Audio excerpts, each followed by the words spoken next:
Yes, he's gonna need that. Steve, he's going to be hosting tonight. Oh, excellent. Andrew, are you ready, sir? Ready. Andrew, Maddie. Friends, welcome aboard. I hope you're all having a great Tuesday or Wednesday morning. Just to let you know, the stream is live now on Facebook. So if you have a quick second, go to your Facebook profiles, go to Sergeant Ken's Facebook page, go ahead and share the live feed to your personal pages, to your groups, to wherever you want, if you wish, if you desire. Help us spread the word for today's keynote addresses. Thank you very much. Once again, Joseph, is that Sergeant Ken's personal profile right now? Is that where we're going? Yeah, I see it live on Sergeant Ken, the Sergeant Ken's professional page, SGT Ken. And it is 7 p.m. or just a minute after, because I hear the horns outside here in New York City, the Clap for Heroes moment, my favorite time of day, where we celebrate first responders.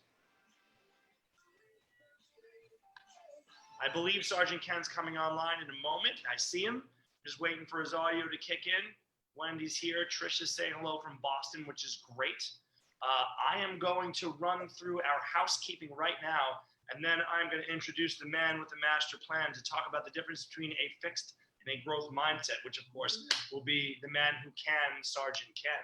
But until then, I want you to ask your quarantine, all the residents at your location, and remind yourself as well to disengage all other devices and services that have the potential to interfere with Wi-Fi during the webinar, for your sake and for all of our collective experiences.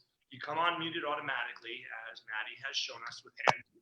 Please keep yourself muted until the end of our time together so that this flows well. We have a lot of material to cover. It's a very exciting evening or morning, depending on where you're tuning in. Morning, Asia.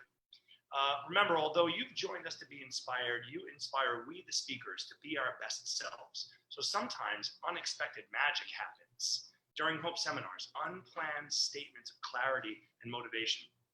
When you hear something that resonates, please enter it into the chat bar, along with your own aspirational thoughts and feelings. And we humbly request that you introduce yourself and where you're from in the chat. We would love to honor your presence. Remember, if you send a specific message to a person where it'll say privately in red, remember to deselect that particular person versus everyone in chat, knowing that when you respond to a personal message, to a direct message in chat, it will result in a takeover of your chat, and then you won't be able to share your amazing thought with the rest of us. I am done passing it over to Sergeant Ken. Thank you for joining us. Thank you, as always, Joseph and Stephen. You've been incredible at helping us lead from the front so that we can lift people out of dark days and help them to triumph over tough times. This subject is near and dear to my heart. When I came back from Iraq and I had, post-traumatic stress disorder, I use a lot of these growth mindset strategies to focus on overcoming that adversity and learning from the experience. And so you're really going to enjoy this workshop. So the introduction I call cracking the mindset code. So when we squeezed several soldiers into a small safe house in the middle of Samarra, Iraq, we had to learn to survive and thrive together under challenging circumstances and constantly changing conditions. There really wasn't any privacy. There were too many of us in a small space. We had to put up with the good, bad, and the ugly in all of us. We had to defend against our attackers daily, adding combat stress to the pressure of everyday existence with soldiers, some of which we only met when we secured the building. John C. Maxwell said it best that a crisis does not make us, it reveals us. Soldiers, though, they have a way of getting each other to see life through the same lenses. Some call it tough love, while others call it pranks or jokes, but we often use humor to ease the tension of close quarters living and the unknown outcome of war. You see, I was the team leader for a squad of Army counterintelligence agents. Our job was to locate and incarcerate criminals and their weapons to save lives, whether it was through communications, medical, or tactical. My team had specialists for all of our mission requirements. We also had a civilian contractor, Arabic translator, a rather large and loud Egyptian-American man by the name of George, his actual name not provided for operational security purposes. George had a fixed mindset. Let me tell you about George. I remember it was the first month of the war back in 2003, and here it was typical of every evening where, you know, all the counterintelligence agents, we were writing reports based off of what we found out that particular day of either canvassing the community or meeting people. And I remember that, you know, it was typical that we would get mortars just exploding on the rooftop of our safe house. And no one really got hurt because we would just kind of hide behind the sandbags. But it was just something typical that would happen every single night. It was loud. And, you know, after a month of this, we got used to it. But George, he was sitting there, you know, about 20 feet away, laying down in his cot inside his little mosquito net. And all we heard was this rumbling and this ranting. It's just like, oh, what is this? What is this? What is this that's going on? Why is it so loud? And George would complain and like every single day about the heat or something like that. But at night, it was about the explosions and him not getting his sleep. I couldn't take it any longer. So I said, George, stop this crying. What's wrong? And so he comes out. Now, the picture I need to paint for you is just so that you can kind of get the idea of what it was like to live life with sometimes some unusual characters. It's just what we do, right? And especially in the fitness industry. All right, so here it is. George came out, and when he came around the corner, he was wearing some flip-flops, and then he had some boxer shorts, and then he had this big, huge, fluffy white Egyptian cotton sweatshirt and a helmet on. And his eyes, you know, he had bags underneath his eyes because he really was trying to get some sleep. And I get that, trust me, sleep deprivation was normal in combat. And he comes out and he goes, this is terrible, this is terrible. And I said, George, sit down, just tell me, just go ahead, get it out. And he says, this is terrible. You see, my contract, he was talking about his contract. He was telling us about that in his contract, he gets things that others don't normally get. And since he wasn't getting that, he was living in a world all by himself. I said, well, George, what are you talking about? Your contract. He says, my contract says I am supposed to get at least 6 hours of uninterrupted sleep. I am supposed to get a hot shower every day and at least 3 hot meals. I said, George, I'm calling the BS card.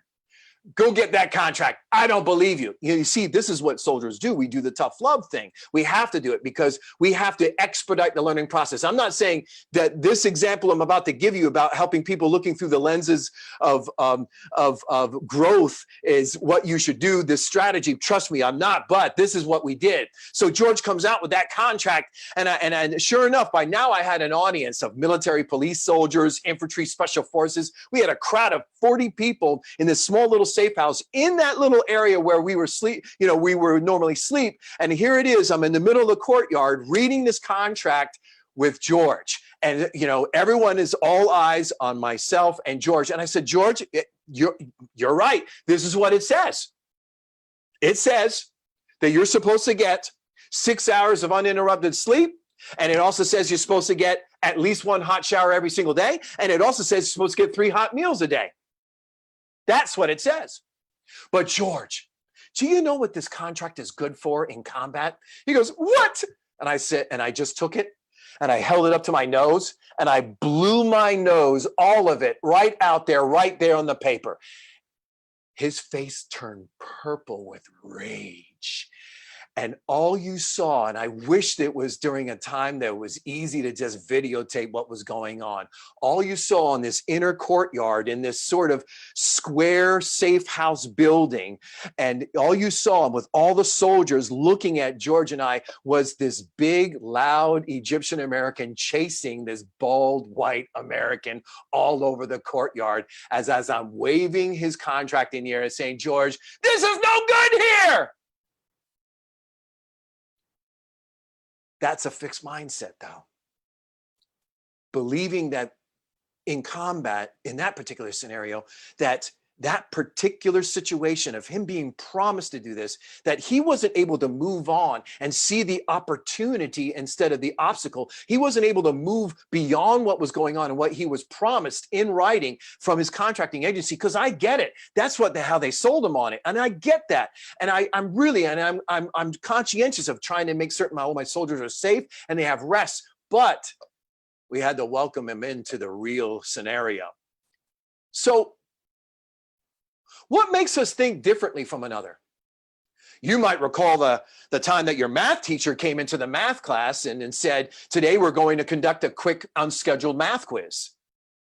You immediately discover two types of people during a scenario like this. The fixed mindset, I'm going to fail. I know it. I never do well with pop quizzes. Or the growth mindset person. How interesting. I love a challenge. Yeah, let's do this. What provokes a person to think with self-limiting beliefs? What causes another person to think with fascination instead of frustration and embrace challenges with enthusiasm? Author of the book Mindset, The New Psychology of Success by Dr. Carol Dweck says that some people have this kind of mindset that could turn a failure into a gift. Those special people have a unique understanding that human qualities, such as intellectual skills, can be cultivated. And Henry Ford said, whether you think you can or you think you can't, you're right. Before we lead on to the first speaker, I want to make certain that we break down how I see the difference between fixed and growth mindsets. Fixed mindset examples. When you have a fixed mindset, you believe that your talents and traits are predetermined at birth and are unchangeable. You believe that you either have what it takes or you don't. As a fixed mindset person, you require a significant amount of external validation and support from others. You possibly have a low self-esteem and work hard to protect your ego by avoiding challenges. You tend to build your ego around your existing qualities. As a result, you are extremely dependent on judgment from others. There are two types of self-esteem. We got to break this down, folks, because as we've been doing these webinars since April 3rd, this is the 9th webinar in our series of 10. As we got this far, we're now really getting into the nuts and bolts of it all, because we talked about overcoming fear. And now we're talking about really how do we move on from this pandemic problem and grow from the experience. So there are two types of self-esteem. There's self-worth and self-efficacy. Self-worth is growing up with what is called perceived love. Self-efficacy, self-esteem is built on praise from others for personal and professional achievements. Now, there's no problem with self-efficacy, self-esteem. So now hear me out. There's no problem with self-efficacy, self-esteem as long as it is not the only form of self-esteem in your belief system. A fixed mindset person tends to judge worth on performance and often deals with situations by taking on guilt and shame. Guilt is, I did a bad thing. Shame is, I'm not good enough. Shame will shackle you in a dungeon of depression and despair. Your fixed mindset people, they will be on the defensive all the time, constantly battling with others to be correct about something. Another example of a fixed mindset is when you look at social media sites to see if anyone has liked your photo or personal post. Who cares? If you know what you're doing and your heart is right, just do it. Growth mindset people, on the other hand, when you have a growth mindset, you believe that your abilities can be reinforced and refined through diligence and determination. Growth mindset people embrace challenges and work harder, build better relationships, and have more fulfilling lives. Mindset Mastery is a comprehensive webinar workshop that identifies the essential skills that everyone must possess to show strength in the storm and power over your problems. The main objectives of this program are to encourage and empower you to push for a positive perspective with every problem and become the champion of change, because your adversities are your advantages. Mindset Mastery features several speakers that openly share their personal stories and profound strategies to help you triumph over tough times. The common theme from them all is that the best things in life are always on the other side of struggle. Your struggle today is your strength tomorrow. So I open, before we go to the first speaker, Fiona, and she's got a lot to share with you. What does it mean for you to have a growth mindset, especially now? Put it in the chat bar. Share your thoughts. We want to know, in your own words, what does it mean for you to have a growth mindset, especially now? Your voice matters. And as you're putting these responses in the chat section, I'm going to introduce our first speaker. Fiona, with over 70 certifications, 24 years working in movement and wellness. Fiona, oh man, her credentials as a fitness professional are solid. As the owner and operator of Strong Fit Muskoka in Ontario, Canada, she raises the bar for achievement, accessibility for all ages. But what makes her the real deal is her spitfire enthusiasm and resilience. And holy moly, she has fun doing it. Her approach is that life is now, well, let's just make it count, not just for us, but for others. If you want to go fast, go by yourself. If you want to go far, go with others. And don't forget the smile. The world needs it more than ever, especially now. That's what Project Hope is all about. Encouragement, optimism, growth mindsets, humility with unrelenting faith, and a hint of hua. Fiona's Iron Man mindset speaks to a persevered life. By living authentically without regret, she turns shadows into light for the underdog. We're not just doing different things, but we're doing things differently. So why don't we do it together with a sense of power, purpose, and fun? Because as she says, you are worth it. A play with her name. So I'm going to ask to unmute you. You look great. You look stunning. You are spotlighted. So take the stage. Thank you, Sergeant Ken. I am Fiona Vanderwerf. I don't need to tell you about me because apparently Ken is going to follow me around and tell everybody how fabulous I am. I love it. So I wanted to first give a shout out to Sergeant Ken to thank me for this opportunity to share, because that's what life is kind of all about, isn't it? Sharing stories. I wanted to say hey to Trisha, Mackie, Wendy, and our Sea Girl Carissa to make sure that they know, like, we are part of the Tribe of Awesome tonight. It is an hour and a half of female magnificence. And I'm so excited that you've joined us and you are part of it. Now, we like at Project Hope, it's great to listen to me. I wish my husband shared that feeling. But we are all about sharing ideas and opinions and experiences. So what I would like to ask everybody here, if it's okay, is either in the chat or by raising a hand or a pinky, whatever you need to do. And if you can let me know if the following has ever happened to you and you can relate. Have you ever been in a fight with somebody? Have you ever lost a job? Have you ever had a friend stab you in the back? Not literally, I hope, but figuratively. Have you ever been betrayed? Has someone taken your heart out of your torso and ripped it to shreds to where you thought you could never love again? Have you ever had someone who is part of your life die? And that loss, I always like to say about loss of my mom, it's the irony about loss is that it never leaves you. Have you ever lost your faith? Have you lost your way? Have just unfair things happened to you?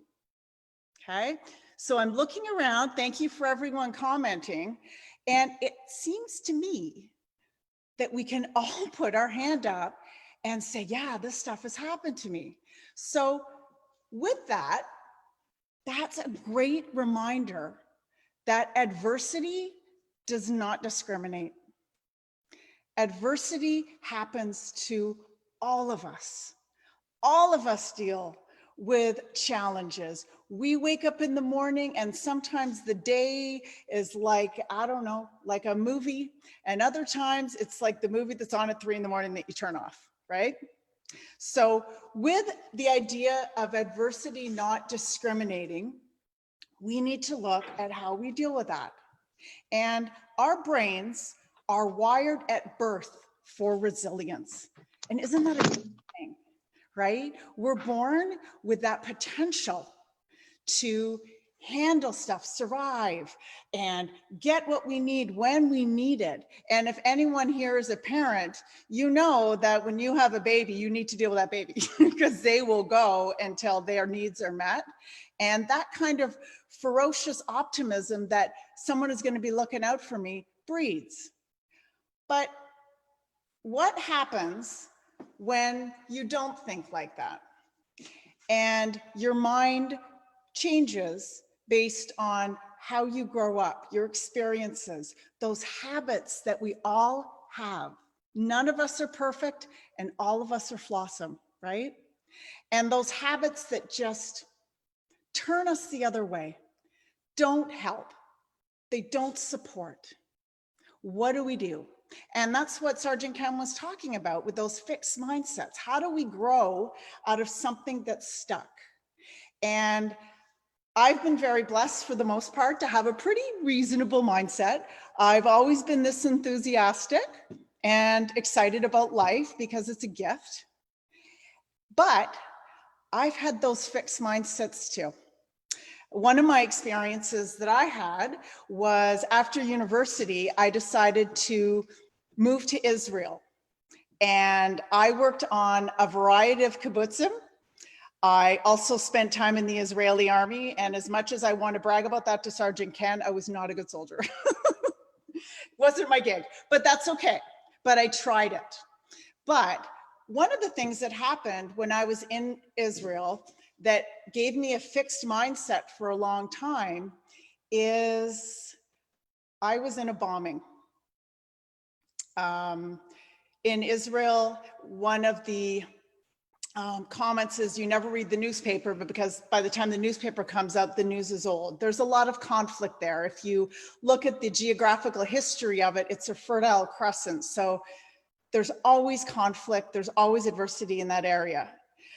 But with the bombing, I was working at a newspaper office. We heard a loud boom, the ground shook. I was right in Jerusalem, and all of a sudden our world stopped. I froze. I felt closed off. I couldn't talk. I hunched over. I brought all my body close to me to protect. And with that, see that body image, right? That body story, closing off, branching out. My voice got really quiet. I created the absolute minimum space that I possibly could with my body, with my mindset, and with my voice. I could not think past that moment. And in reality, it was over quite quickly. And the fun thing about Israel is, unfortunately, a lot of bombings happen. They're so resilient, they just get on with it and get it done and move on. But that was my first experience. And it was so traumatic to me that I wasn't able to talk for 2 days. And that experience, I couldn't talk about for a long time. I thought I was going to die. I was in a foreign country, far away from family and friends, where the first language was in English. And I didn't know if I was going to get out and survive. And indeed I did. They cleared the rubble fairly quickly. I got back to my kibbutz and wrote on paper, like I was so numb, I was covered in dirt, and they knew something had happened, but it wasn't until a few days later that I was able to speak about it and get medical support. I was fine. But on the other hand, I'd never experienced that fixed ability before. It was terrifying to me. Another opportunity in Israel that happened was I started to learn the language as a result of that. And going to Israel, you need to know that the first language, it's not English, it's Hebrew. And Hebrew is unlike any other language in the world. It's very guttural, lots of words make lots of different pictures, and it's a hard language to pick up. So I realized in order to communicate and to build my skills there in the media and travel the country, at some point I needed to get past shalom. So I made a decision and I went, okay, well, what's the most important thing? Well, I need to eat. So I was a vegetarian at the time. So I looked up in my little, one of those little Berlitz dictionary things with phrases, and I learned the phrase ani simchoni, which in Hebrew means I'm a vegetarian. And I thought, well, that doesn't sound very nice. So why don't I say, shalom, shmi Fiona, ani simchoni. And that just means, hi, I'm Fiona, I'm a vegetarian. And for the first month of living in Israel, that's the only phrase that I used. I used those three phrases, but I said it with a smile. I was obviously thrilled to be there.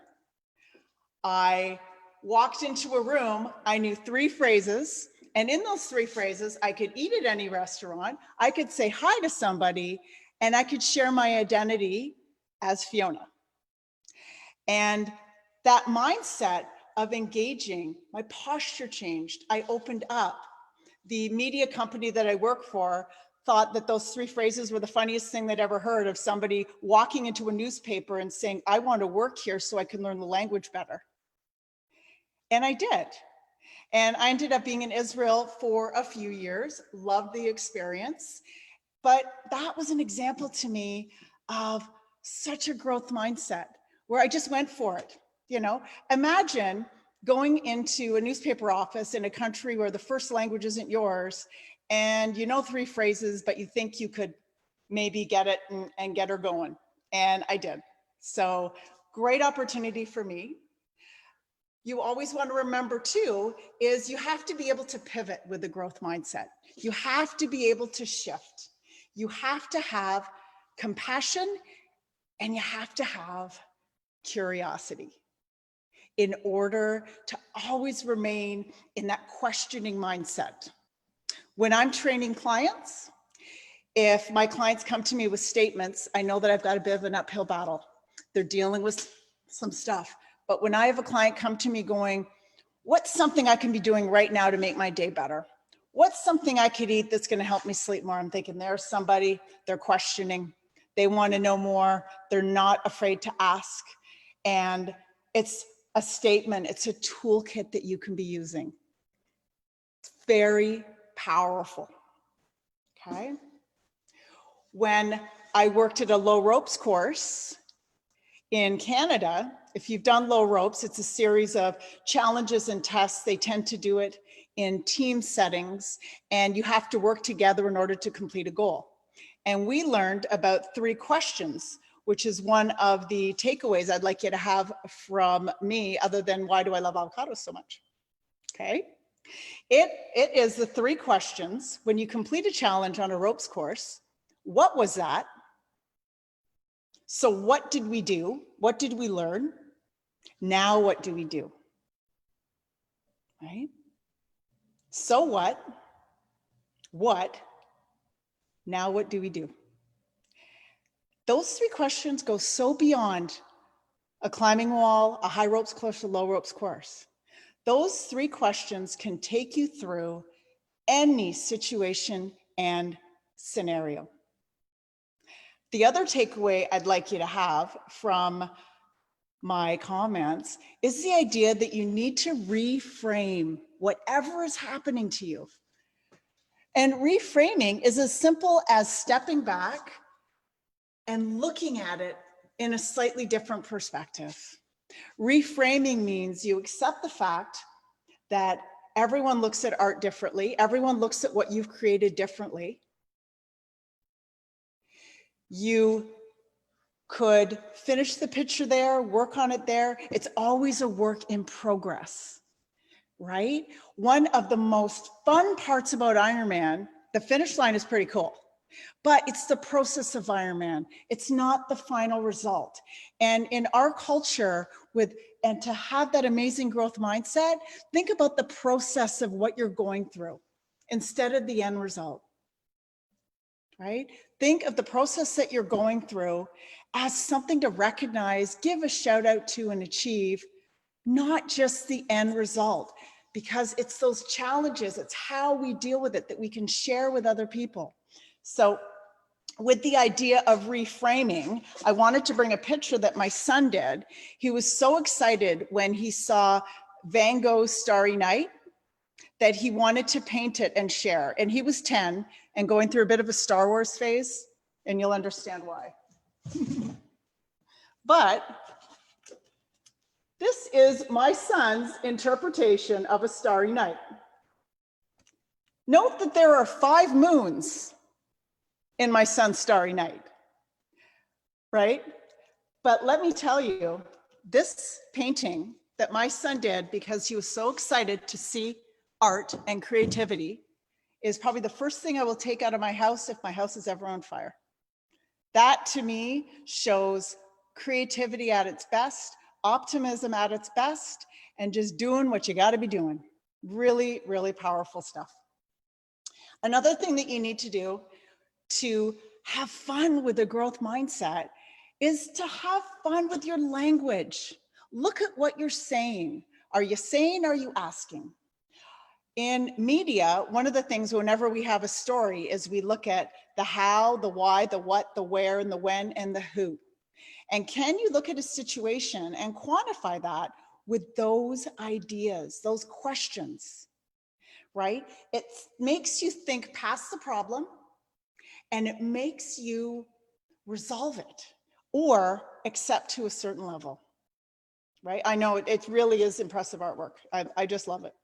So that idea that I'd love for you to bring from this would be that idea of compassion and curiosity, right? You also don't lose what you have to what's already been lost. So let me repeat that again in a little bit way that's a bit better. Don't lose what you have to what's already been lost. Always be looking forward. Even if you just want to look back as much as you possibly can, don't. You are a human being. That's why our eyes are in the front of our face, so we can always draw forward.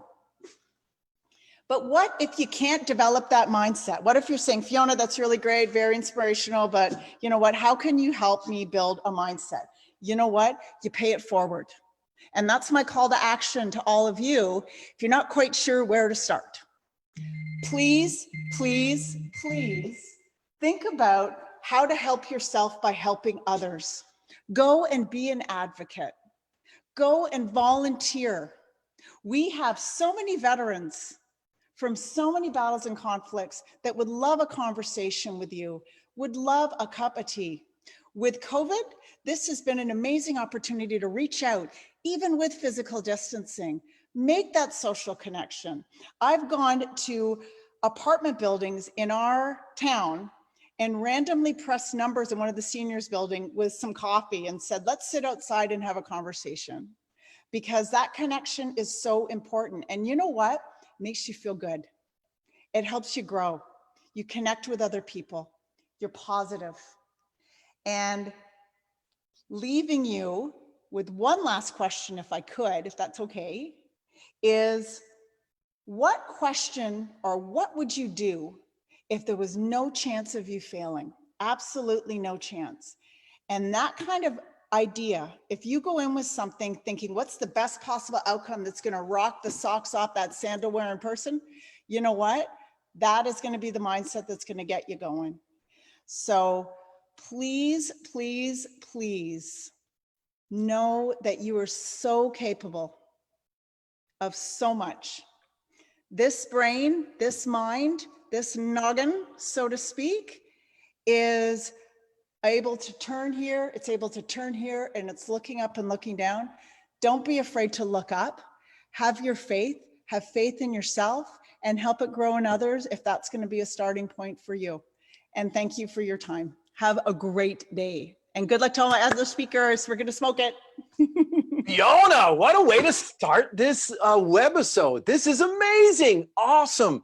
And I love the avocado shirt. That's my son's favorite as well. He likes the broccoli shirt or the avocado shirt. I got to say, what a wonderful person that you are to take a situation of a bombing, which I pray that no one has to experience all the bombings that I went through and what you went through, because it changes you. Because war stays with you forever. You can never get rid of it, but how you choose to respond to it is what separates you from being resilient with our growth mindset. And I love how you looked at life and just said, so what's next? Yeah. What a blessing you are to us. And right back at you, Sergeant Ken. Thank you. oh man, what a way to start. Maki, our next speaker, her passion is to help her clients reach their health and wellness goals by working as a personal trainer and fitness instructor for the past 37 years, and became a wellness coach 10 years ago.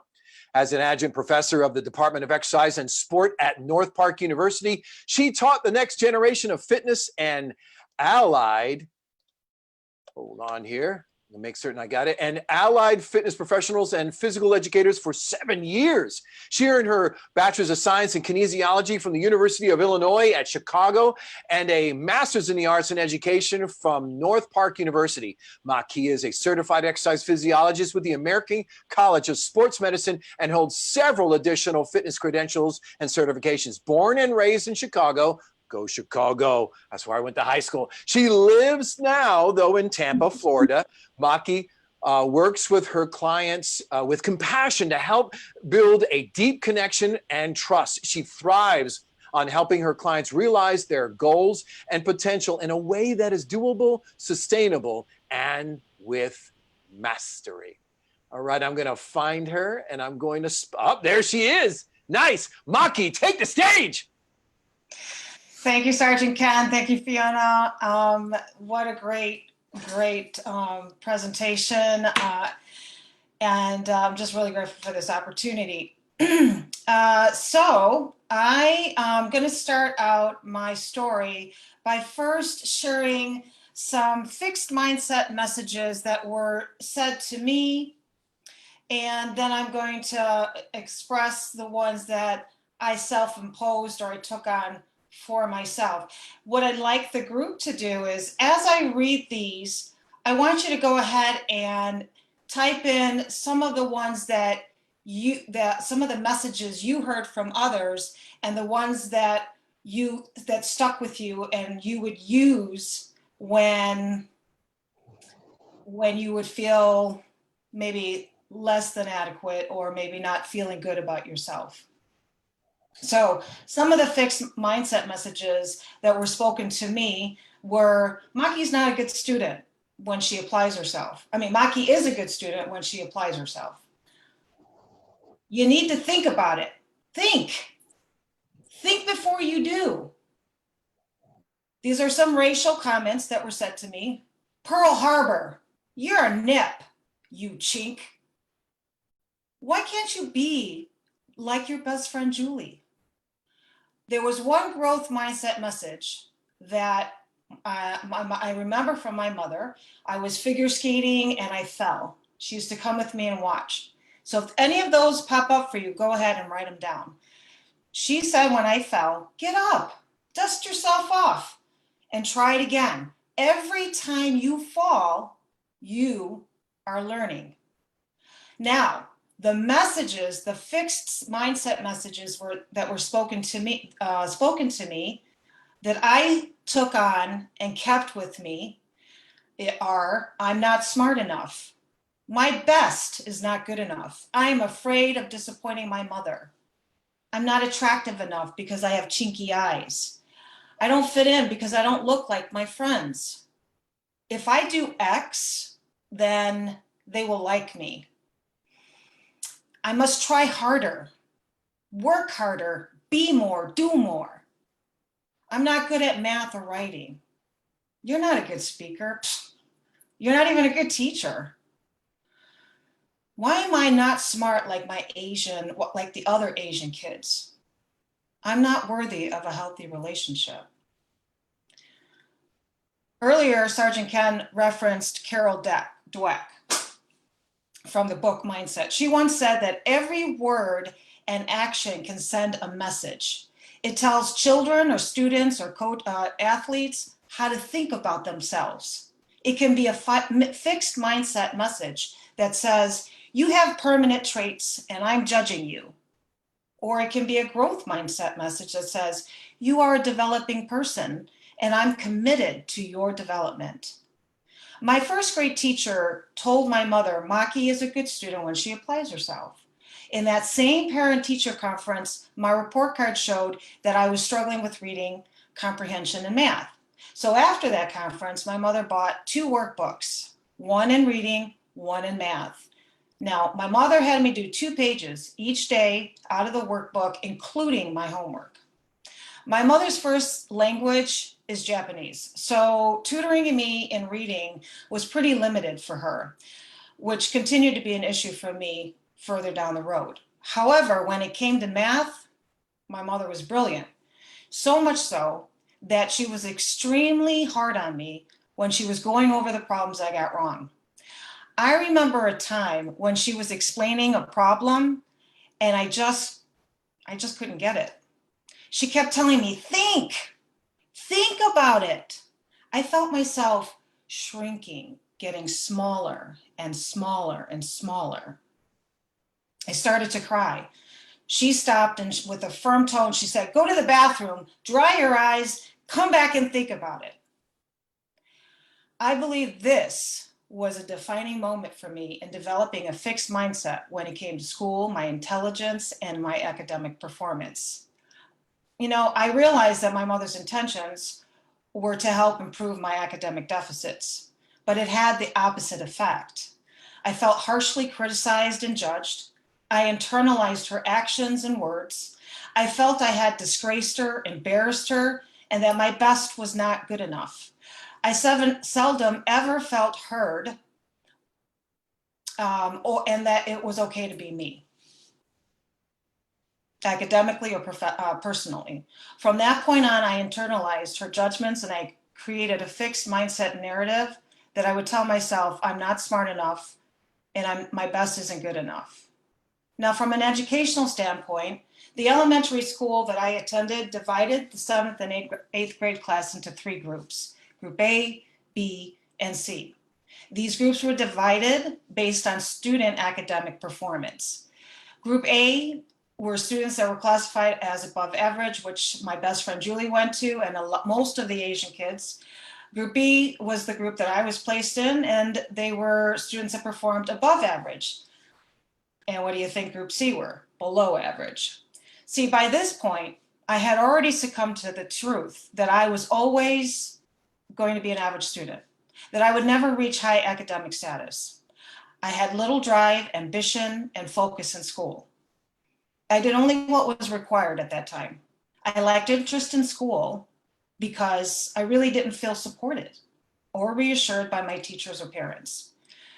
See, when students feel judged by parents, teachers, and coaches, they will sabotage themselves and their teachers by not trying. When students realize that school is a place for them to develop and grow their minds, well, then they're more open to learning and taking a chance on themselves. Carol Dweck also said, teachers with a fixed mindset create an atmosphere of judging. She goes on to say that as a teacher, I have no influence on students' intellectual ability. This is how stereotypes work. Stereotypes tell teachers which groups are bright and which groups are not. So teachers with a fixed mindset give up on students before they even met them.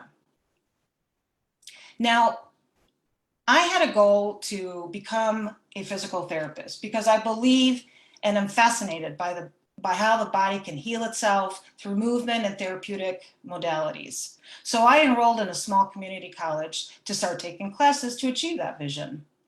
School didn't really come easy for me. I missed a lot of fundamental courses that would have built strong foundation had I gone through high school. My curriculum consisted of a lot of math and science courses. My first math I passed, no problem. The next math was intermediate algebra, and this is where my story really begins. I struggled with this course so much so that I registered and dropped this course 3 times. I just couldn't get it. It's like I had a mental block. I remember throwing my textbook across the room in a fit of rage. I shut down. I had a flood of those old tapes playing out in my head, telling me, you're never gonna get it. You're not smart enough. So just give up on your PT and on your dream of going to PT school and completing your undergraduate degree. Now, forgive me for mispronouncing this guy's name. If anybody has read the book Flow by Mihaly Csikszentmihalyi, sorry, he states that every piece of information we process gets evaluated for its bearing on self. Does it threaten our goal? Does it support them? Or is it neutral? A new piece of information will either create disorder in consciousness by getting us all worked up to the threat, or it will reinforce our goals, thereby freeing our psychic energy. You see, I let my fears and insecurities about my inability to master intermediate algebra to create chaos in my mind. I saw my failures as a threat and I gave it power, which almost cost me my dream. A couple semesters later, I transferred to another community college in downtown Chicago and changed my major to addictions counseling. At the time, I had a really good friend who was also taking classes at that school, and we would ride home together a few nights per week. One night, I happened to mention to her that my dream was originally to apply to PT school. With great enthusiasm, she says, "Oh my God, I can totally see you do that. Why aren't you pursuing that?" Well, I explained to her that, I just couldn't get past the math, and that I had attempted and dropped intermediate algebra 3 times. So she began to share with me her own personal struggles with math and how she overcame similar challenges. What she said to me next was a turning point for me. She encouraged me to follow my dream by going to PT school, by facing my fears head on, to take intermediate algebra one more time. She said, "You got this." I don't know what happened to me that night, but something in me was reignited.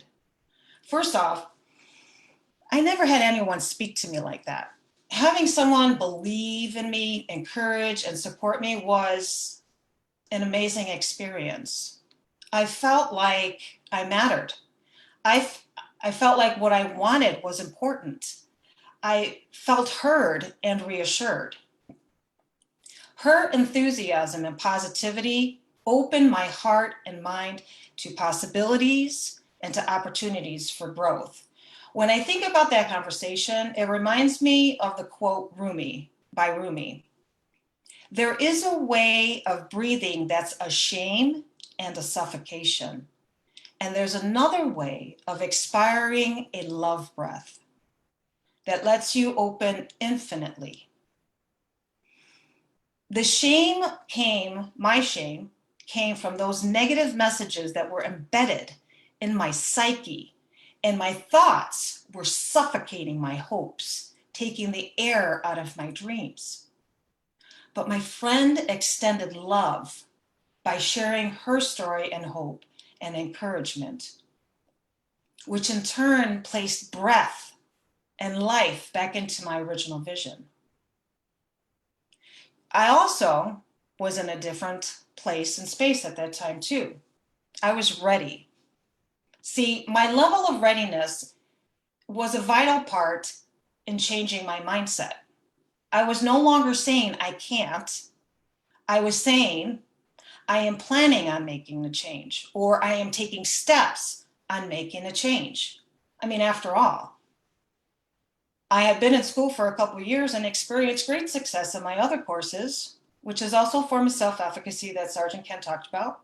My success in those classes were a result of the work that I put into my studies. I was more confident in my abilities in the process of learning and my academic performance. I changed immensely from the person I was when I first started school to the person I was at that point. I was sober. I was working on myself from the inside out in spirit, mind, and body. I was reprogramming those tapes that played out in my head. You see, I reverted to those old tapes and behaviors like a security blanket because they were familiar to me. And sometimes they're still familiar to me. Those old tapes were no longer serving me, you see. And I needed to create a new mindset. Dizzy Brunette 3 says, nothing changes if nothing changes. You see, change is necessary for progress to happen. However, that doesn't mean that the old beliefs are removed completely and replaced with the new improved ones. The old and new beliefs, they cohabitate together. They walk alongside each other. What happens is, as the new belief strengthens, the way we think, feel, and act will also shift. So the following semester, I registered for intermediate algebra. I had a great professor who really understood the importance of the process of learning and the complexities of algebra. He really took his time in explaining and breaking down the steps. I also worked with a tutor and I passed it with a B. I went on to take college algebra, trig, calc 1, and statistics in those preceding semesters and passed with an A. I worked extremely hard with the help of my tutor and I had really great professors. My confidence had grown exponentially. I put a lot of effort into all of my courses. I did hit another roadblock though. Yes, I did. This time, I went to my advisor and advocated. I advocated for myself by requesting to retake the course at a community college that I previously attended. You see, I knew I learned best in a smaller classroom setting with a professor that is approachable and committed to helping students learn. I also did better with teachers that believed in developing the intellect and abilities of their students. And as I suspected, I did very well, and I understood as I suspected, I did very well, and I learned and passed with a B. I actually enjoyed the class too. So to the last part, I bet you're wondering, did she get into PT school? Well, I did. I did get into PT school. I got into the therapy program at UIC. However, I did end up dropping the program about 8 weeks later. In hindsight, I realized that the efforts I put into my studies were counterproductive. The way I was studying was narrow-minded, inefficient, and extremely rigid. I was only getting about 3 to 4 hours of sleep per night, focused mostly on rote learning rather than on conceptual and systematic understanding. I also was dealing with a personal trauma and domestic abuse issue at the time. I became hypervigilant, highly stressed, and extremely overwhelmed. I kept pushing and pushing myself harder and harder. And every time I took an exam, I failed. One morning I was driving to school and I experienced a sense of doom. As I got closer to the campus, that feeling intensified, and all I wanted to do was turn around and go home. I realized in that moment that I needed to make a change. What I was doing wasn't working. The issue wasn't that I didn't put enough effort into my studies. It was that I was putting too much effort and for all the wrong reasons. You see, I was operating from a fixed mindset. I wasn't even enjoying the process. I placed too much pressure on myself to make sure I passed, especially after failing miserably on my first exams in my 3 classes. The other issue was the level of stress I was dealing with, or actually I wasn't dealing with, and the trauma that I was avoiding. I used school to not have to deal with that trauma. Carol Dweck also recommends to identify your fixed mindset triggers. She calls them personas. My triggers are extreme levels of stress. That's when my stinking thinking rears its ugly head and I become rigid, impatient, and anxious. My entire demeanor changes and I'm off-putting to others. Not fun. I worked so hard to get where I was at that point, only to find myself having to let go what I thought was my purpose. Once again, I felt powerless, lost, and defeated. What was I going to do now? I needed to trust God and lean in on God. It took courage and grit for me to accept my circumstances and walk away. So it took some time to heal, but the following year, I began working on my master's in education, which led to a teaching position the following year that I graduated. So my call to action for you is, and it's on the handout, so I'm just going to go through this really quick. Identify your fixed mindset triggers, messages by writing them down. Be sure to include those triggers that unleash the fixed mindset beast, but also identify your strengths. What do you value? Forgive yourself and be patient with yourself. You can't undo what you've been using or been done for years. Focus on progress, not perfection. Make a plan. What is your vision for change? Why does it matter? And how will your life change as a result of realizing your vision? Be sure to check your level of readiness to change and set appropriate goals based on where you are in the moment. Make the necessary adjustments when needed. And be courageous. Don't ask for help. And then also, as I mentioned, ask yourself, does the effort support my purpose? My friend, I love this. I'm going to close with this, this last quote by Buddha. What you think, you become. What you feel, you attract. And what you imagine, you create. Thanks for letting me share.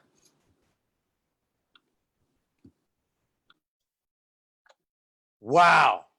Good job. Awesome job. Yeah, I'm going to go ahead and I'm going to try and make my comments short in between here because there's so much that our other speakers have to say, but I loved something that really resonated with me. It really triggered something in my heart, and I'm going to sum it up in my own words that your life trials become your testimony for yourself and others later. So and I'm saying it in my own words about what she said earlier. And so I want to go ahead and piggyback that by making you see that the difference between fixed and growth mindset is that a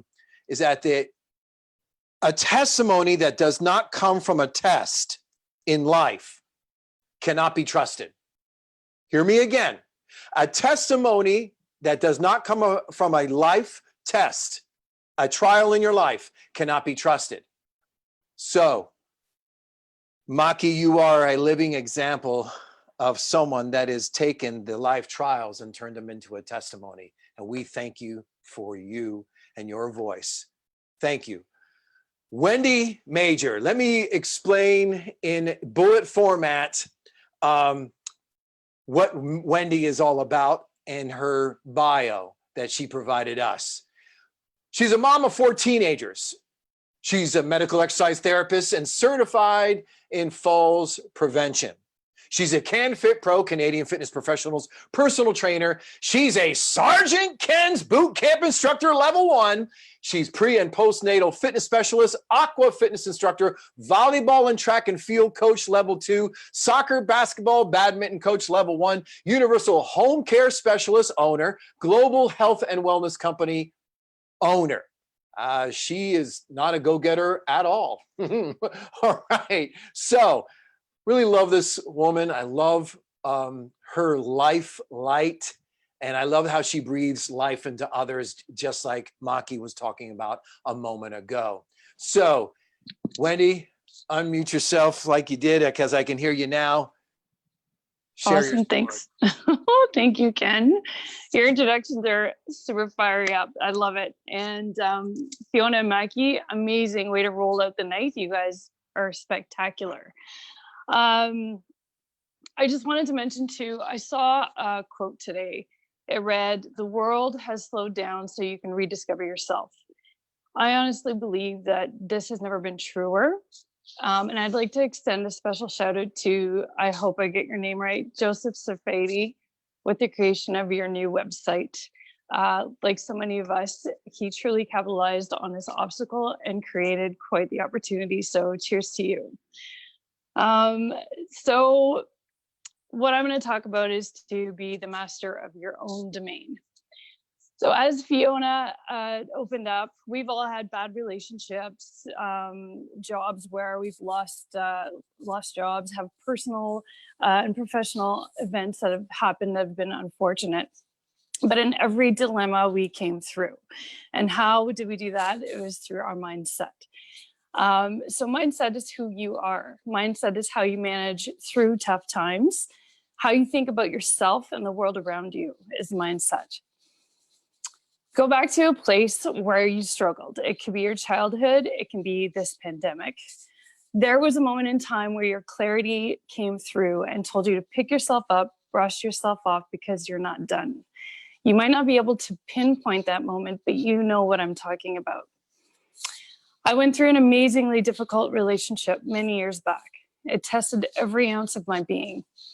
There was a day when I felt that the hole that I was in was so great and so deep that I would never see the light again. And then that moment of clarity clicked in and said, you know who you are, and this is not it. This is just a momentary lapse of reflection, and it's time to get out of it. That's mindset, maintaining hold on who you are, what your purpose is in this world, why you need to be, when you need to impact, and where you're needed most. Mindset is survival, and in some cases, instinct. As we heard the quote from Henry Ford tonight, whether you think you can or you can't, you're right. And this is the simplest explanation of mindset you can find. Christine Conti posted the most brilliant and most basic explanation to this exact quote just the other day. It simply stated, Wonder Woman isn't a fictional character. Wonder Woman is a mindset. Think about that. Deep down inside, no matter who you are, we all have that Wonder Woman or Iron Man mentality about life. We all have the ability to achieve anything we set our minds to. We just have to stay focused on our goals and maintain the course of our plan in getting there. So let's not fall. Here's the plan. Start small. So you want to control your controllables. Mindset starts with you. Therefore, you must take care of yourself. The healthier you are, the easier it is to stay on track and keep your goals within reach. Work out consistently. Most of us on this call understand the physical and chemical responses to exercise. We are all aware of how good we feel after a workout is done. Endorphins and hormones help to heighten our sense of self after a good kick in the butt. Blood flow, feel-good energy, and great ideas flow after you've circulated the stale oxygen out and pumped your body full of fresh juice. Motion is lotion. Get adequate sleep every night. This will reset your system for maximum performance the following day. Eliminate caffeine after supper and electrolytes an hour before bed just to make sure you can calmly relax. Eat healthy. It's not as easy as it sounds. Our food isn't as nutritious as it once was. And prior to this pandemic, we were so busy that most of us relied on fast food. The fortunate thing about this slowdown is that we can take time to focus on making sure we consume proper nutrition throughout the day with the time to make habits preparing for the oncoming new normal. Learn new recipes, plan ahead, every little bit counts. Perform at least one kind deed daily without needing recognition. It could be as small as reaching out to an old friend on social media to send some positive words, or mowing a senior's lawn. Kindness fills the heart and soul. As simple as this sounds, they are sometimes the hardest things to overcome. One day at a time and win each day. Map out a daily routine and stick to it. Get into the habit of waking up at the same time every day. Take some quiet time to reflect on what you're most grateful for and what your goals are for the day, and then go. When you stick to a regular schedule, it helps you manage stress. You are more productive, which gives you a feeling of accomplishment. This in turn helps maintain a positive mindset. When you take care of your well-being first, everything else will be easier to manage. Write down your goals. You have one life to live, so dream big. Put a pen to paper. Little goals, big goals. What makes you happy? Where do you see yourself at this point this time next year? Where do you see yourself in 5 years, in 10 years? State your intentions and then plan a path to achieve your dreams. If you're unsure, seek help. And don't ever quit on your dreams. There will be days that will be easy. There will be days that will challenge you and you won't feel like doing it or you feel like giving up. These are the days that you have to push through. And when you do, most times they feel better than the days that were easier because you persisted and didn't quit. When this happens, your mindset grows. What you go through, you grow through. Remember that obstacles, whatever they may be, are inevitable. They are the universe challenging you in pursuit of your goals. As Ken so eloquently put it, adversity is your advantage. As you encounter an obstacle on your path, growth comes from that relationship, and you're wiser from the interactions of it. Embrace the opportunity to feel, to understand, and to learn. The end result is wisdom and forward momentum to your ultimate goal. Write down the person you are when you start your journey. As you grow through, you'll be able to look back and reflect on the person that was and the person you are becoming. The only person you should compare yourself to is the person you were yesterday. Focus. Be laser sharp and don't lose sight of what you're working toward. Distractions will always be there, like obstacles, but they're not as challenging, just satisfying. When you find you are persuaded by distraction, work out harder. Set your daily goals with more intention and push like you're being coached by Sergeant Ken. Keep your eyes on the prize. Be comfortable being uncomfortable. Growth comes from facing your fears and overcoming obstacles. And my fingertips aren't sweating tonight. For me, it's public speaking. For another, it may be fear of heights. When you constantly step out of your comfort zone, not only does it get easier to do, but it soon becomes comfortable.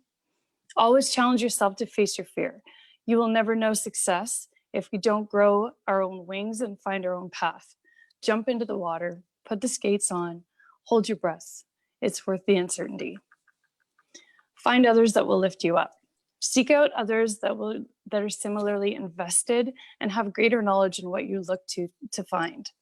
Find a mentor who's available, who has a positive mindset, who respects you, who will help develop you, who will guide you, who is supportive, who will give you constructive feedback. Learn from those who you look up to and would aspire to emulate. You can live two ways.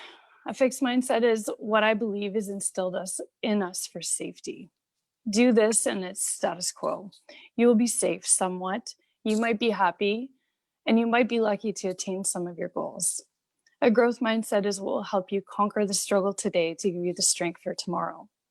A growth mindset impacts you as a person so that you can positively impact others. It's all about giving back. When you're consistently persistent with all of these tasks, you will find your mindset stronger and more positive than when you began. My call to action to you, trust the path. Your choices will bring you on your life journey. Wear a helmet, but don't wear blinders. And when you can't see, trust in yourself. Don't be afraid of where your journey is leading you. Perfection is flawed. Don't seek to be perfect, seek to be persistent, passionate, and perfectly imperfect. Perfection is pressure. Be happy and content just being you. Learn who you are. Take time to reflect on your joys and moments of happiness. Embrace the obstacles. With each challenge you face, embrace it as an opportunity to learn, to grow, and to overcome. My brother is deathly afraid of heights. He can't even get on a ladder. He jumped out of a plane with me to conquer his fear. 2 months ago, I would never have thought I'd be presenting to an audience of this caliber ever. And here I am. 12 years ago, I was stuck in a very dark place. I changed my thinking and day by day, bettered myself to become the person I am today. If I can do this, you can conquer anything. You must put your mind to it and don't let anything stand in your way. Life is a journey. My path was intended for me as your path is intended for you. I learned from my mistakes. I still make them. I'm not perfect, but I'm perfectly fine with that. I trust where this path is leading me because I make every choice and it's a path to my dreams and goals. This is the only life you have, so dream big and chase those dreams. And as Todd Durkin would say, get your mind right. You did it, Wendy! Yeah! I did it!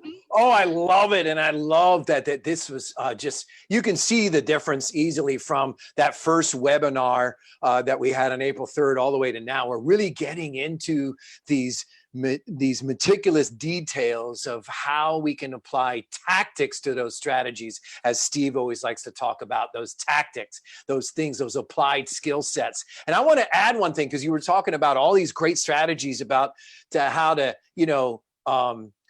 these things that you can do to have make it easier for a growth mindset. I want to add one thing: to develop a culture of success in the household.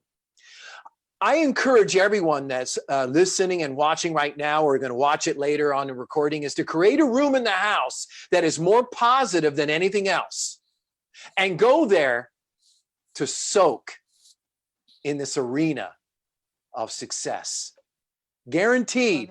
We just don't do this as fitness instructors or even coaches, because we're constantly serving others, but sometimes we need to fill our own cup of life.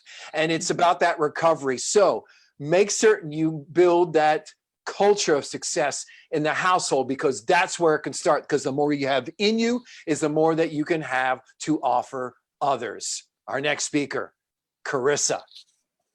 She's a personal trainer at Burn Boot Camp in Knoxville, Tennessee. Go Tennessee! She's a certified group fitness instructor and obtained her boot camp certification from yours truly, Sergeant Ken, in 2012. Carissa established her own boot camp, Mission Possible Fitness, LLC, in 2012. Upon moving to Tennessee, she became a group fitness instructor and personal trainer at Greatness Fitness. She recently added a TRX certification to her resume. Carissa was an elementary education teacher, God bless her. Prior to pursuing her passion in the fitness industry, her mission is to empower women to achieve their impossible by challenging them to realize their individual potential. She also strives to lead by example with a positive mindset. Oh, Carissa, I'm so excited to see and hear your words of wisdom. So unmute yourself and take the stage. Hello. I just want to say thank you again, Sergeant Ken, for the opportunity. And I'm so blessed to be part of this amazing team of women. Everybody's got such great input. And for those of you that are here pouring into us, I want to start out with a quote from Oscar Wilde. What it seems to us as bitter trials are often blessings in disguise. So either raise a hand or put something in the chat bar of something that you think, okay, that was just so difficult, but yet here I'm coming out on the other side. One example, I talked about the hurricane last time. And one of those that was, so difficult, but yet what came out on the other side was we had our third child, who is amazing, and we would never trade. I mean, such a sweet soul. So anyway, that was one thing. Now I want to talk about something that I'm sure most of you have already heard. Again, going back to, like Fiona said, talking about adversity. And we all face adversity. And I'm sure, like I said, many of you have heard this about the carrot, the egg, and the coffee bean. The adversity that they face is the boiling water. So the carrot goes in and starts out strong, resilient, hard. put it in the water, and what happens? It's soft, becomes weak, mushy. Then you've got the egg. It's got that fragile exterior, and then you've got that liquid interior. Put it in the water, faces that adversity, and it hardens. Then you've got the coffee beans. They're put in the water, and they transform. They give off that aroma, that flavor. So thinking about how you are when you're faced with adversity, are you that carrot? You start out strong, but then you start to crumble with that things that don't go your way, that kind of thing. Then, or are you like that egg that maybe you started off a little bit softer, but you get hardened? Maybe you don't have sympathy. You don't have patience for people. Or are you like those coffee beans? Bring it. Okay, I've got these problems. Here it is. And how am I going to face this? What am I going to do? How am I going to grow? How am I going to transform? So just something to think about how you are when you face adversity. And now I'm going to share a story from my past, which September 1st, 1994, I was I'm dating myself. I was back in college my senior year, and I was starting off the year strong. I was going to, it was the first week, it was Thursday, and I'm starting off healthy. I'm going to go for a jog. So I leave my apartment, and I'm about a half mile away, and I'm jogging on the opposite side of the road, and there's 3 vehicles on the other side. So I've got a university van, and there's 2 vehicles behind it. So I am unaware of what is going on. The 3rd vehicle decides, he's a college kid, and he's on, it's a small town, Mount Pleasant, Michigan. He's on one of these back roads, one of the side roads, and of course it's on a curve, no passing zone, but he's late for work. So he decides he's gonna pull out and he's gonna pass these 2 vehicles. So then that one in the 2nd vehicle decides he too is gonna pass. So he pulls out, and then this guy comes over and catches me, flips me, I'm jogging, flips me onto the car. My head imprint on the windshield, cracks the windshield. Then he skids to a stop. I'm riding on the hood of the car. And as he stops, I fall off on the passenger side and take off that side mirror, and I land on the concrete. The only thing, thankfully, I don't remember all of this. This was told to me by somebody that knew me, that unfortunately for him saw it happen. My first memory was laying there in the fetal position and just moaning. And I don't really remember feeling pain. I just remember that. Then, of course, they end up taking me to the hospital. Don't remember the ride there. And they have me and they're examining me. I do remember that. I was delusional. I thought I was still driving home, which was 6 hours away. And I was concerned about telling somebody I was going to be late to pick them up. And they're telling, I have a closed head injury. And they, this was not the most competent hospital. They called and left a message on my parents' machine telling them their daughter had been in an accident. So imagine getting that call. And they end up saying, okay, we have you in this room. And as soon as you are not feeling dizzy anymore, we will release you. All I wanted to do was get out of there. So they're putting me up slowly. Yep, not dizzy, not dizzy. Within 6 hours with a closed head injury, I was released. Went back to my apartment, and I had amazing roommates. They were there, and my parents end up driving the 6 hours. They come and get me. I go back home, a couple of days of doctor's appointments, which I don't really recall, again, a lot of. And of course, my family is concerned and thinking that I should take the semester off. Well, as it says in my bio, I was an elementary teacher. My passion was not that, it was fitness. So I was a little behind the curve making up those extra classes. So I was a little behind it. And I was like, no, mindset was, I'm getting back. Somehow I'm moving forward. I don't know what that's going to look like. And, after a lot of discussion, my parents were supportive, brought me back to school a couple weeks later. And it was a journey. I knew I was going back to amazing friends. I had 5 girls I lived with. They were supportive because I ended up needing 2 surgeries, 2 knee surgeries. I had PTSD, post-traumatic stress disorder. I had panic attacks. I had that dizziness. So studying was not exactly easy, but I knew I needed to keep moving forward. Just like you, anytime, I'm sure you can look back, or if it's in the midst of everything that's going on right now, like it's been said before, it's about just continuing to move forward. So it was a long year, and there was a lot. I mean, my parents had, they called every day. Can you imagine? Your child's been hit by a car, and here she is. Yep, let's go back. And you don't have contact. I mean, they did come to visit and everything and help me through surgeries and all of that. But that being said, it's that mindset of how am I going to move forward? How am I going to have this growth mindset instead of fixed? That I could have said, yep, I need to stay home. Not saying that was the wrong decision, but I wanted to just keep moving forward. So now I want to talk about how we start each day. How awesome is it that we have a choice when we wake up of how to start the day? Like according to John Gordon, you can rise and whine or you can rise and shine. Start the day by mastering your mindset.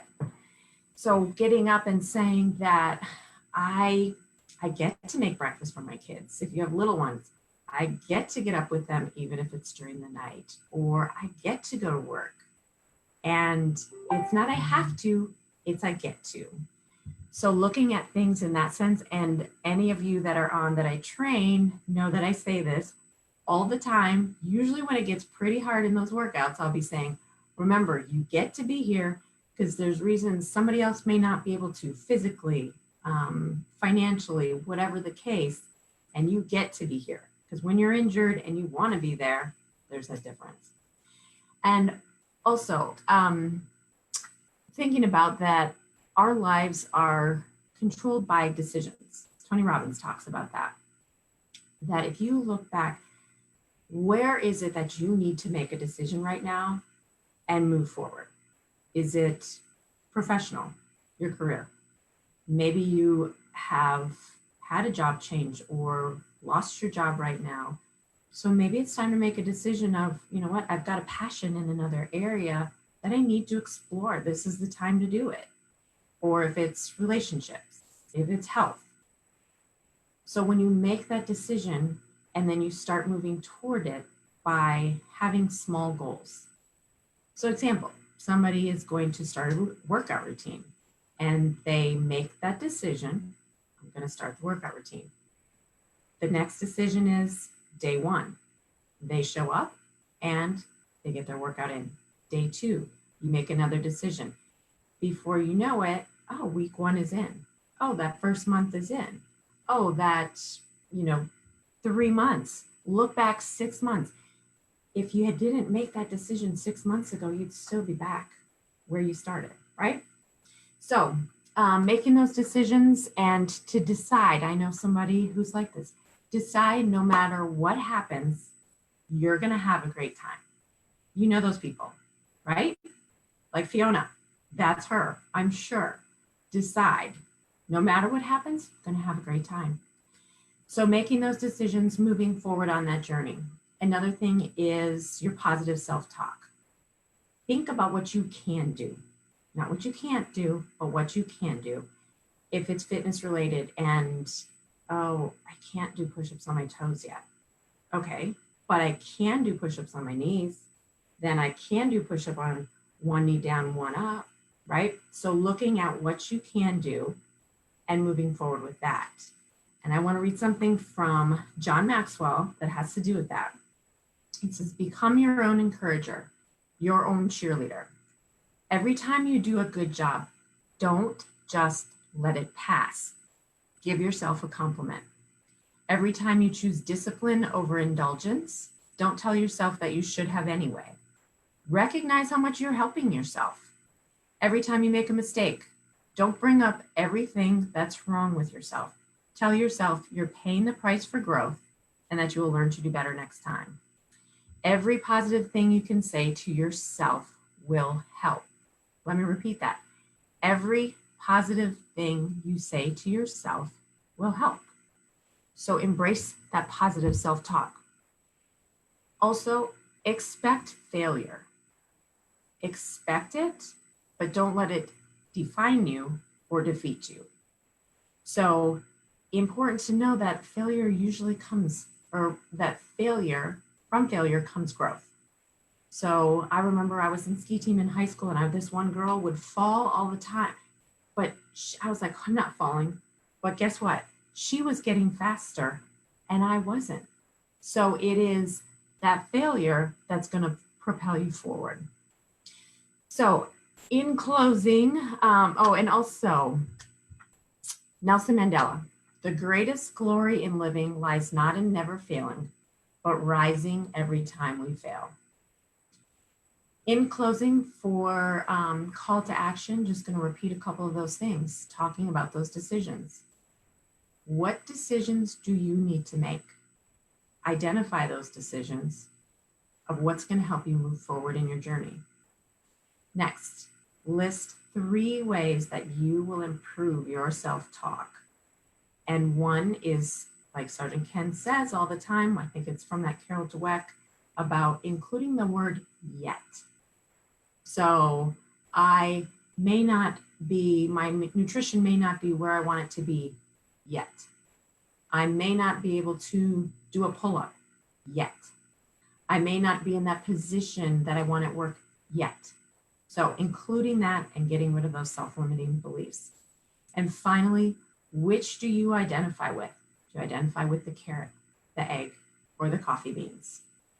Strive to identify with the coffee beans and look for growth and transformation.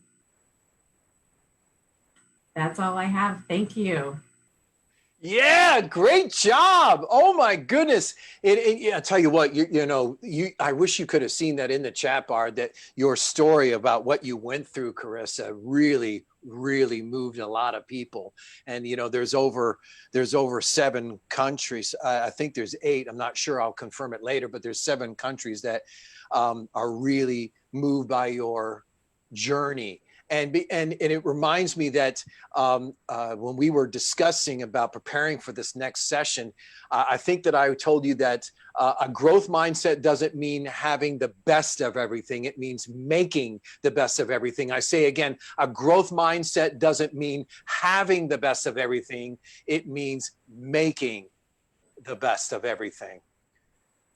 Our final speaker. Tricia has been a fitness and nutrition enthusiast since she was a child. She's a registered and licensed dietitian, certified wellness coach, fitness instructor, certified as a personal trainer and group fitness instructor, and smoking cessation facilitator. She graduated summa cum laude honors with a Bachelor of Science degree in dietetics from the State University of New York and completed her dietetic internship at Brigham and Young's Women's Hospital. She graduated with honors from Babson College MBA program. She has extensive nutrition education experience, including time spent as the director of nutrition for the prestigious Canyon Ranch Health Resort, which is amazing, in the Berkshires. During her employment at Boston Public Schools, she taught nutrition and was responsible for the operations of over 20 school nutrition meal sites that employed over 100 people. Her vast school nutrition experience also includes 3 years as the director of food services at Watertown Public Schools, where she was responsible for operations and developed and implemented innovative nutrition education opportunities for the students. She has been educating clients and groups through her businesses for years. She is a dear friend and mentor for me and my accountability partner for my book, which now that my wife's book is out, she says, Ken, no more procrastinating. It's your turn. I love this woman, and she has plenty of time this time to share her stories and strategies. So take the stage. Thank you, Sergeant Ken. What a pleasure to be here. Hello, and sending you friendship and kindness from Boston, everyone. Great to see all of you. I'm really psyched to be here. I want to share with you a story of how a vision board changed my life. Back in 2015, I attended my first SCW Fitness Education Conference in Boston, and I thought, I want to speak there. So I made a vision board, and this is the vision board I made that year. And I put on it, you can see here, Boston Mania. So the following year, I went to the conference and I said, how can I speak here? I want to become a speaker. And they said, tonight we have a contest called Idol. Why don't you do it? And the prize is that you get to speak next year at Boston Mania. So I thought, well, I don't know. So I went to a meditation session, and in that meditation session, Petra Kolber was the leader, and it really helped me to clear my mind and get clarity and think about, yes, I do want to do this. So I went to my car and I gathered my props, and some of you know from the last time, I have a lot of silly props that I teach with, and I gathered my favorite props, put them together, did my best 3 minutes, practiced over and over and over again, went back in, and I decided I'm going to compete. I got on stage, gave my best 3 minutes. I walk off stage, and there's this guy that says to me, and I don't know him, and he said, you got this. And he said some really nice things. And I thought, wow, that's a really nice guy. I later learned that is Speedball Steve. How nice that he came up to me. I didn't even know him. And now he's been a coach and a mentor and a friend to me for many years. Then they go to announce the winner. And I'm thinking, you know, it's definitely not me. I gave it my best. I wanted to just, you know, show them that I can, you know, maybe they would still invite me to speak maybe next year, even if I didn't win. So I'm watching, and the CEO, Sarah Cooperman, I can see her now. She announces me as the winner. It was very surreal. Kind of like when you get engaged or have a baby, or how I'm feeling right now, speaking to all of you. So that was just a beautiful moment for me, and came from the vision board. So I highly recommend doing a vision board. So since then, other things on my vision board have come to fruition. What I recommend when you make a vision board is that you look at 6 key areas. One can be relationships. So do you want to get married maybe? You want to meet someone, you want to have better relationships with your family. Ken mentioned having a room in your house. Maybe you want to put a picture of a positivity room. Whatever you want to bring to, for the universe to bring to you, you put on here. The other area I think is mind and body. What do you want? Maybe you want to be a yoga instructor, or you want to have some more fitness in your life. So you put on there, I put the cover of Oxygen magazine because I found it very inspiring. I like to lift weights, so that was inspiring to me. And then you put on there positive experiences. So I put Disney because my family and I like to go there. I put sunsets. Do you know, since I made this vision board, I've seen the most amazing sunsets. It's really, truly unbelievable what a vision board can bring into your life. Now, the other thing I think is important, put on career goals. I put on book. Over the last year, my book came out. The vision board has a lot to do with that. Another thing to put on here that you can, if you want, material goods. Now, here's the thing. Many people think you put a boat on here or a Cadillac and tomorrow it's in your driveway. It doesn't happen like that. If it does, tell me tomorrow because I want to hear about it.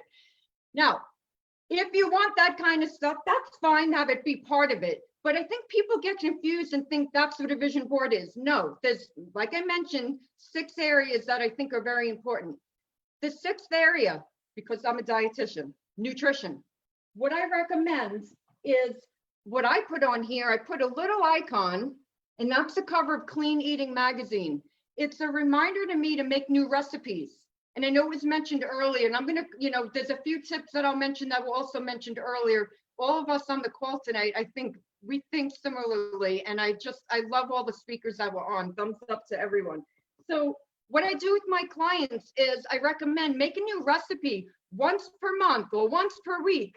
And this can keep your nutrition interesting. It keeps being healthy just fun. So that's, another thing that's on there. All right. So a vision board or visioning is very important to bring your dreams into reality. Just making the vision board puts you in a better mindset. You're thinking, dreaming about your future. Now, vision, whether you do a vision board, again, it's a visual representation of what you want in your life, or visioning, it's really the first step to dreaming and then getting closer to your dreams. So visioning, which is what I do with my coaching clients, it's often, what do you want 3 months from now? So 3 months from now, maybe you want to lose 12 pounds. 3 months from now, I weigh 12 pounds less. I'm doing cardio 5 days a week. I'm doing Sergeant Ken's boot camp twice a week. I am doing my energizer, whatever that might be. We all have different energizers. That's also important for what Ken mentioned earlier, self-efficacy. If you want to build that capability that you can do things and achieve these things that you want to do, doing your energizers is a piece of that. Energizers are what fills your cup. We all know what gets us down. Finances, the news. What fills your cup? My cup, music. I love music. I love comedians. What fills your cup? Put that into your vision and make that a goal to be part of what you do to help fill your cup, to help you achieve your goals. Okay, so with visioning and a vision board, that's great. That's the first step. But that it's not going to happen unless we take inspired action.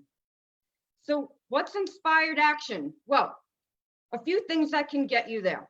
So goal setting, really key. But how do we actually get into action? What I do with my clients, I often ask them to be your own science experiment. Tonight, this is my science experiment.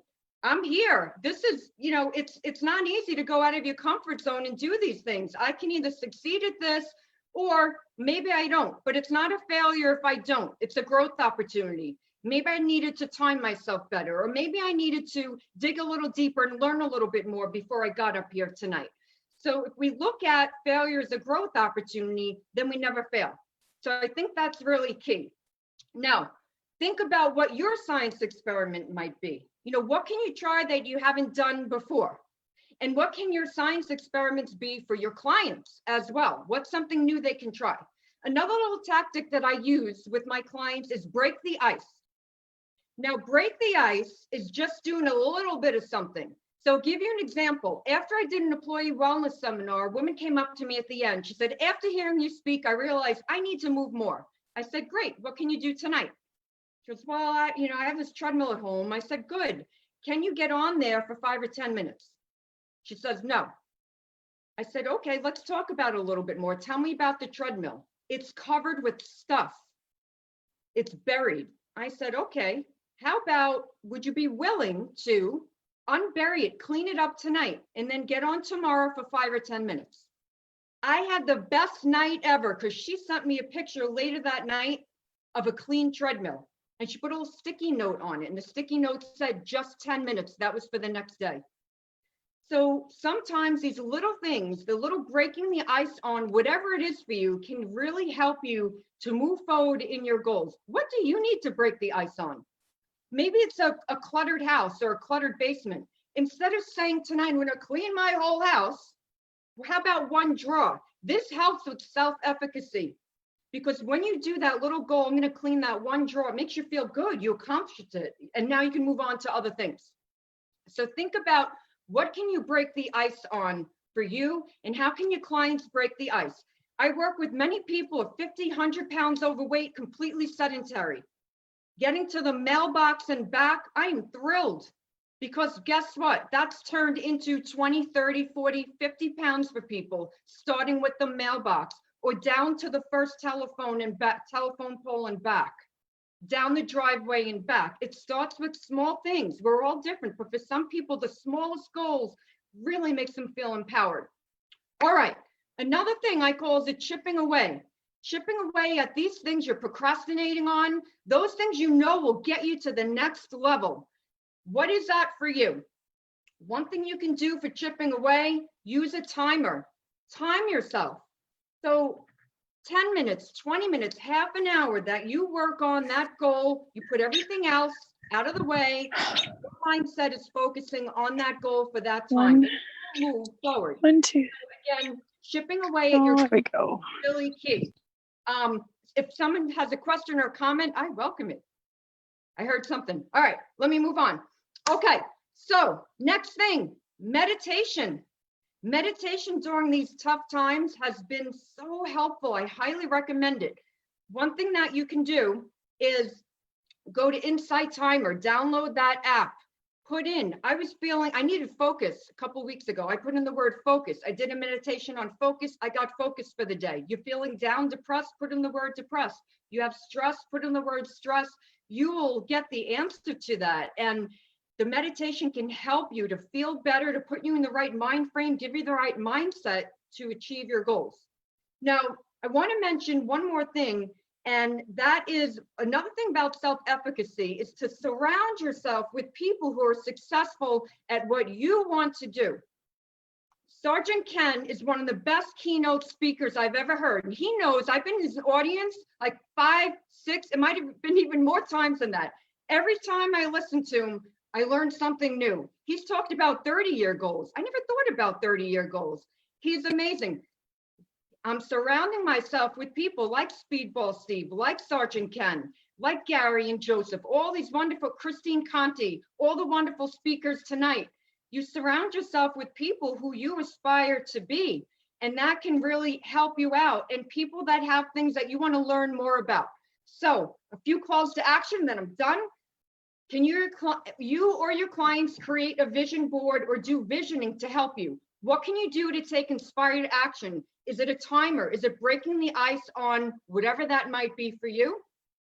And I want you to think about what is one simple goal that you can set tonight as a result of listening to all the speakers. If you want to put that in the chat, please do. One of the things I do with my clients is I ask them to send me the next day 2 words, did it. And that just makes my day, did it, they've done it. All right, you've invested the time tonight. What are the dividends on your investment? You deserve success. Go get it.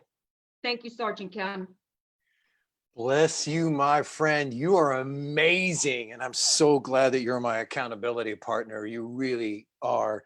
You're the only person to tell me to get off my butt in a nice way when it comes to getting that book together. And by the way, the title we're still working on is A Call to Courage. And so I'm really thankful for having you in my life. Thank you. You rocked it. You should see the comments that are coming in the chat bar. You really move people, and they feel like that all of a sudden now that they're jumping to a call to action with you with everything that you said. So thank you. I want to try and wrap up some of this concept of mastering mindset, because many people are saying that they're waiting for everything to get back to normal. And I completely understand. I lost every convention presentation and special event speech that I had scheduled for 2020. Every single one of them, 47 events gone. The pitfalls of a public speaking pause hit me in ways that I never expected. But on the flip side, I had more time with my family at home and my friends online in the past 10 weeks than I had in the last 10 years. Project Hope Academy would not exist today if we had not been challenged to rise up and be the champions of change. We will not let a good crisis go to waste. I say again, we are not going to let a good crisis go to waste. Our goal is to continue to build a team of life leaders that will educate and elevate the growth mindset mission. If this is also your goal, and you, wherever you are right now, feel the same way, can you put a yes or some sort of words of affirmation in the chat section right now? Because together we will prevail. And I hope that somewhere along with all the other hashtags that are associated with this particular project, that we also hashtag better together. Because here are some thoughts. It seems to me that the people that were wishing that things could get back to normal are the same people that were complaining about their lives prior to the virus crisis. The same things that some people are wishing to get back to are the things that they were trying to escape from 2 months ago. That's a fixed mindset. Normal is a story that the fixed mindset people have been telling themselves for a long time. When fixed mindset people have fear, they reach for what is familiar, even when it's destroying them. A growth mindset, however, sees the opportunity and not the obstacle. And my way of wrapping up what many of the speakers said in their own words, and especially what Tricia said, is success comes when your dreams are bigger than your doubts. And she applied it with action. She applied it by putting it together in a vision board.